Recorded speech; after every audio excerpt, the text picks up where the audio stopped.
Welcome back everyone. आज हम शुरू करेंगे heating and cooling of atmosphere. Last lecture में जो है हमने आपकी स्पेशल डिस्ट्रीब्यूशन जो था इंसुलेशन का उसके बारे में डिस्कस किया था और कुछ और पॉइंट्स थे जो हीट आपकी अर्थ पे रिसीव की जाती है उसके बारे में हमने पढ़ा था। तो आज हम पढ़ेंगे heating and cooling of atmosphere. तो अलग अलग वेज होते हैं, आपका मतलब अलग अलग तरीके हैं जिनके द्वारा आपका जो अर्थ के ऊपर हीट आती है और फिर वो वापस चली जाती है, मतलब ठंडा हो जाता है, गर्म होता है फिर ठंडा हो जाता है। ठीक है, there are different ways of heating and cooling of atmosphere. Convection, radiation, advection, conduction, ये चीजें कुछ आपने पढ़ी भी होंगी, कुछ को हम डिस्कस कर लेते हैं यहाँ पर। तो जो एयर आपकी जो लैंड के कांटेक्ट में आती है, ठीक है, मतलब जो गर्म लैंड होती है उसकी कांटेक्ट में जब वो आती है, गर्म धरती के कांटेक्ट में आती है, तो land gets heated slowly and the upper layers in contact with the lower layers also get heated. This process is called conduction. Conduction takes place when two bodies of unequal temperature are in contact with one another. There is a flow of energy from the warmer to the cooler body.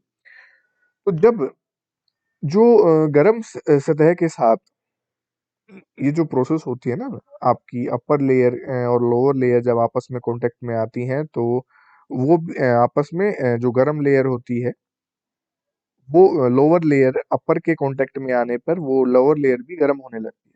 यानी कि जो गर्म हवा, क्या बात करें हम कि गर्म हवा जब आपकी जमीन के लैंड के कांटेक्ट में आती है तो अपर लेयर के हीट की वजह से लोअर लेयर भी गर्म होने लगती है। और कंडक्शन, इस प्रोसेस को कहा जाता है कंडक्शन। और कंडक्शन तभी होता है जब दो बॉडीज अनइक्वल, अलग अलग टेम्परेचर की कांटेक्ट में आती हैं तो एक एक से दूसरी में एनर्जी का फ्लो होता है, यानी कि वार्म से कूलर बॉडी में जो है एनर्जी ट्रांसफर होती है। कंडक्शन जो है आपकी वो इंपॉर्टेंट होती है लोअर लेयर्स की, जो एटमॉस्फेयर की लोअर लेयर्स होती हैं उनको हीट करने के लिए वो इंपॉर्टेंट होती है कंडक्शन। एयर जो आपकी कांटेक्ट, जो अर्थ के कांटेक्ट में होती है, वो फिर क्या करती है, वर्टिकली राइज करना शुरू करती है, ऊपर उठना शुरू करती है। देखिए यहाँ पर ऊपर उठना शुरू करती है और मतलब उसको गर्म होने के बाद करंट्स के रूप में और further transmit the heat of the atmosphere. वो करंट्स के रूप में ऊपर उठना शुरू करती है और अपनी हीट को ट्रांसमिट करती है एटमॉस्फेयर के थ्रू। और ये प्रोसेस जो वर्टिकल हीटिंग ऑफ एटमॉस्फेयर है इसको कन्वेक्शन कहा जाता है। तो आपकी यहाँ से उठकर ऊपर जाती है और वर्टिकल हीट आपकी फैलती है, इसको कहा जाता है कन्वेक्शन। हॉरिजॉन्टल मूवमेंट जो अब आपकी होती है एयर की, जो relatively more important in the vertical movement, जो ये तो आपने देख लिया कि ऊपर उठ गई, लेकिन जो एक प्लेस से दूसरे प्लेस पर हॉरिजॉन्टली मूव करती है वो ज्यादा इंपॉर्टेंट होती है इस वर्टिकल मूवमेंट के मुकाबले। ट्रॉपिकल रीजन जो होते हैं पर्टिकुलरली नॉर्दर्न इंडिया में, समर सीजन के दौरान लोकल जो नॉर्दर्न साइड, ये हरियाणा पंजाब वाले इलाके होते हैं, यूपी साइड और भी इस साइड नॉर्दर्न में, तो यहाँ पर जो है लोकल विंड्स चलती हैं जिनको लू कहा जाता है और ये एडवेक्शन प्रोसेस का हिस्सा होती है। ठीक है, जो गर्म हवाएं चलती हैं यहाँ पर इन और मिडिल लेटीट्यूड्स में, जो मोस्ट ऑफ जो डे और नाइट का जो यहाँ पर वेरिएशंस आती हैं, दिन और रात में काफी ज्यादा वेरिएशंस आती हैं, डेली वेदर वो एडवेक्शन के द्वारा ही डेवलप होती है। एडवेक्शन प्रोसेस के द्वारा वो यहाँ पर उनके द्वारा वो पॉसिबल हो पाता है। इसके बाद हमारे पास जो है टेरेस्ट्रियल रेडिएशन आता है। तो जो इंसुलेशन, जो हीट आप रिसीव करती है अर्थ, तो शॉर्ट वेव्स में आती है, आपकी शॉर्ट वेव्स फॉर्म में आती हैं और सरफेस को गर्म करती हैं। इसको सन से आएंगे शॉर्ट वेव्स में और उसको अर्थ को गर्म करेंगे। इस एनर्जी जो दिस एनर्जी जो आपके एटमॉस्फेयर को गर्म करेगी वो नीचे नीचे की सतह से, इस जो प्रोसेस को कहा जाता है टेरेस्ट्रियल रेडिएशन। ठीक है, जो हीट इंसुलेशन आई और उसने उसको गर्म किया एटमॉस्फेयर को नीचे से, नीचे वाली सतह को, तो उसको टेरेस्ट्रियल रेडिएशन कहा जाएगा। अर्थ जो गर्म होने के बाद खुद एक रेडिएटिंग बॉडी हो जाती है, मतलब खुद की ऊष्मा हो जाती है उसके पास। अर्थ की गर्म होने के बाद जो उसने हीट रिसीव की उसकी खुद ऊष्मा उसको मिल जाती है, तो वो खुद से वो it start radiating energy to the atmosphere in long wave form.